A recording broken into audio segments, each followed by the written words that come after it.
This is the embellishment, the artistic embellishment of the Zeno Charles Marcell iceberg. Okay? Okay.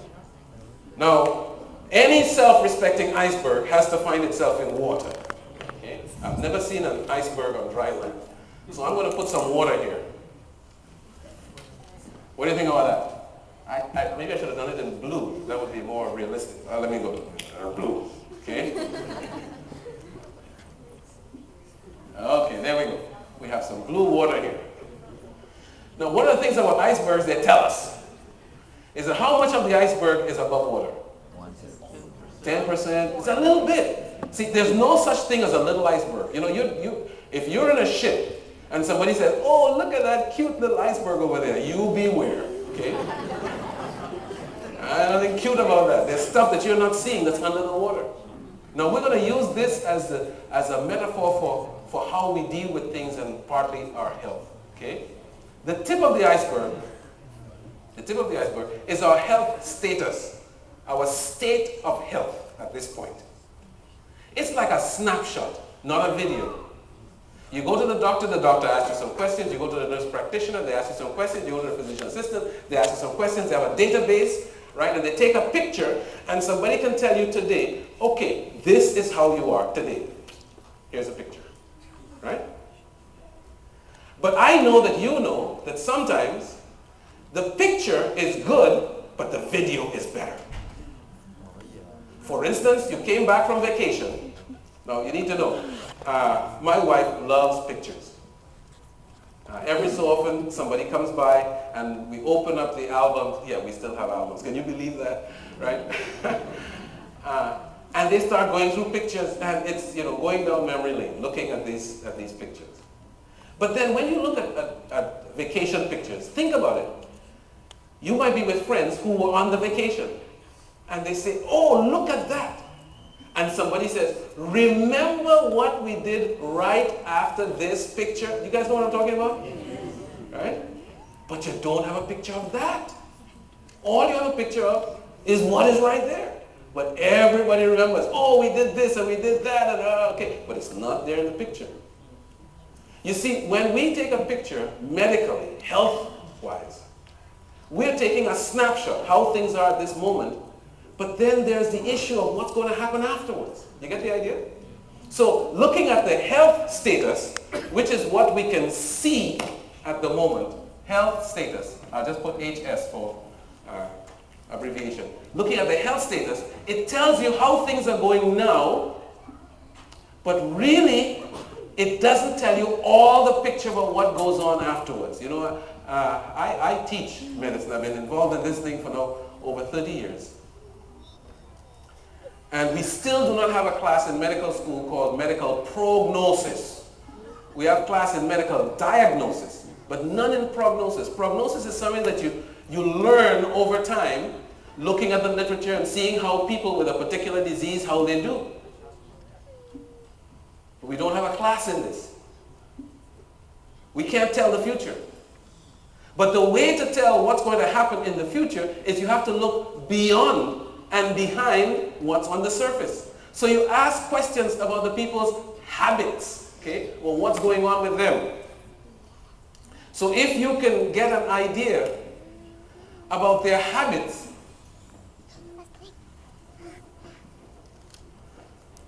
then you can understand why the habits may have led to some of the health issues that they have right now.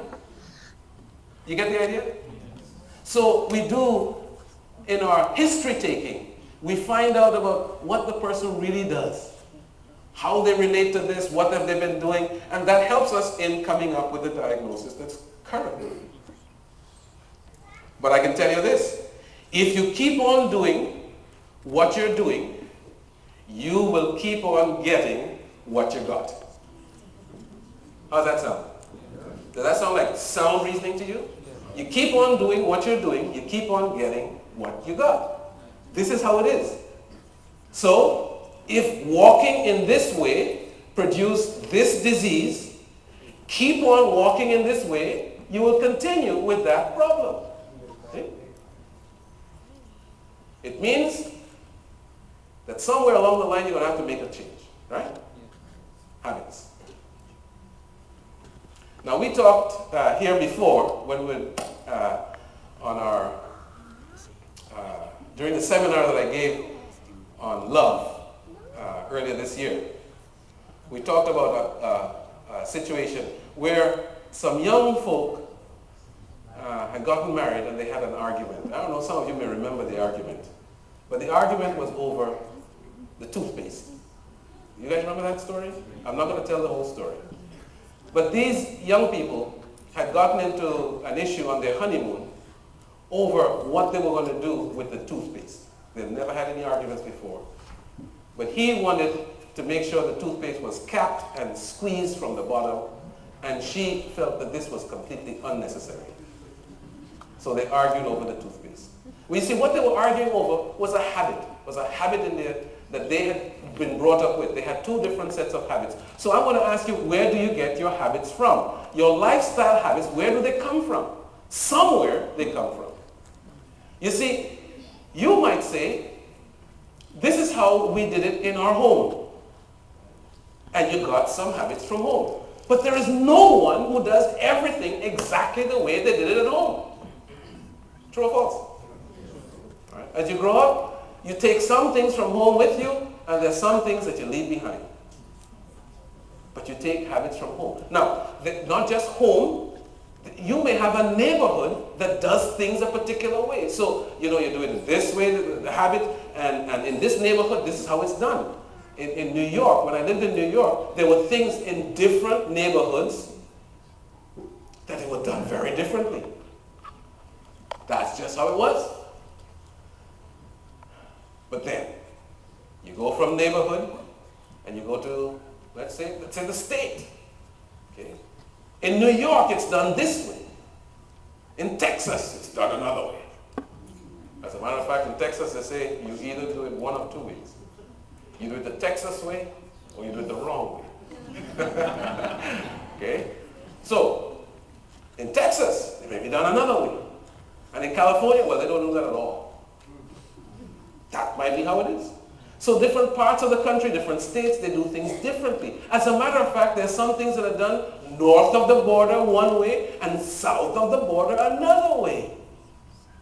Still North America. And then really north of the north border, they do it another way in Canada. Right? So it's not just the country, it's not just, it's all of these things. And there's some things that are done in the Americas one way, and in Europe it's done another way. In Africa it's done another way. In Asia it's done another way. And we learn this because we come from there. All of this makes up what we call, you guys know the name for that? It's called culture. You see, our culture contributes greatly to our habits. And then those habits will contribute to our health or to our illness. Okay, now I'm going to meddle here. I'm going to meddle. Do you give me permission to meddle? Thank you. Okay. You see, many of us can't get past the issue of culture.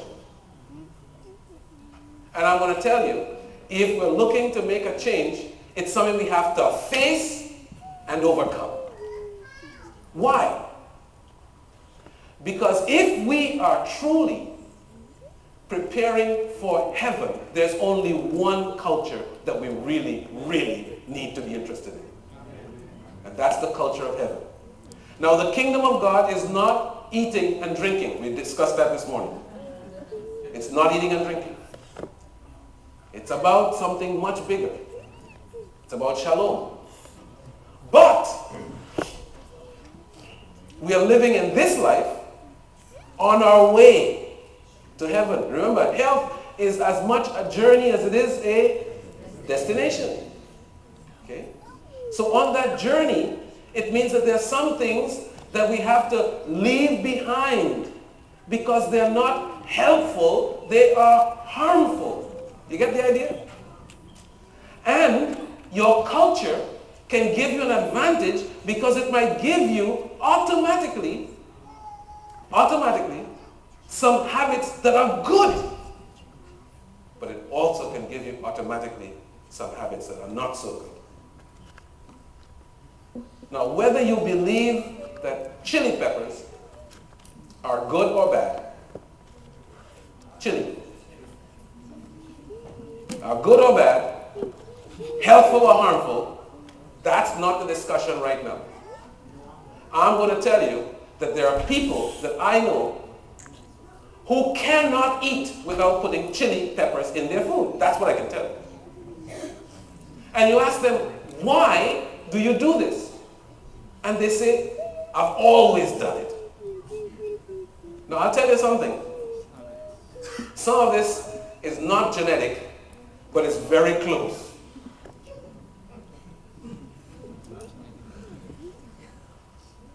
If mom ate chili peppers when she was breastfeeding, that baby got leche con chile.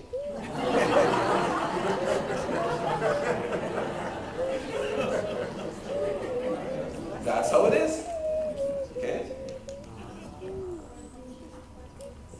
So the baby grows up with a taste for peppers. So then, when that child is able to ask for things, and they get one of these, I was introduced to this drink. I tell you, it's phenomenal. It's called a Russo. Anybody knows what a Russo is? Russo? Was that the name? It's this. It's a soft drink with chili. It's like an icy, right? A fruit icy with chili pepper, right? I'll tell you, it doesn't sound very appetizing, but it tastes really good.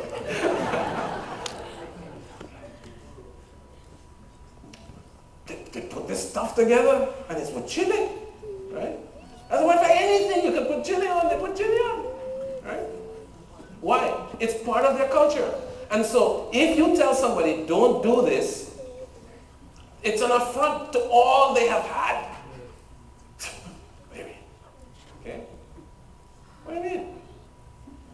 Now I'm going to step on some toes here, besides the Mexicans. I think we have some Caribbeans here in the audience, right?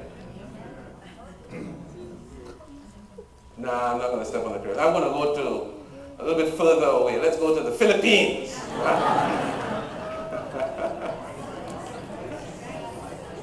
Right? Huh?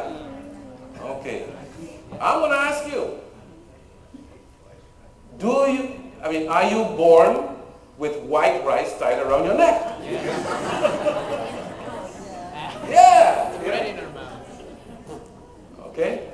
Do you guys get what I'm saying? Why do you like white rice? The reason why you like white rice is because this is what you've always had. It's part of the culture. When you look at the foods, there's what it is. Okay? Pancit, huh? Right? Okay. Is there anybody that I didn't touch on yet? You guys get what I'm talking about? Yes, sir.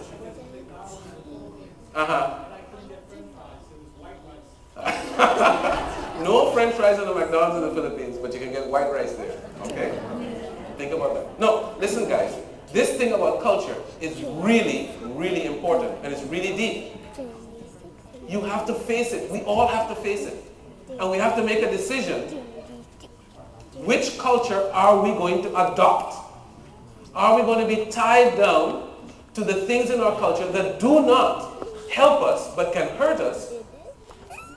Or are we going to stick with the ones that hurt us just because we don't want to face another reality? See? That's an issue. So now, I'm going to ask you the question here. How many of you learned certain things in your home when you were growing up that you still do?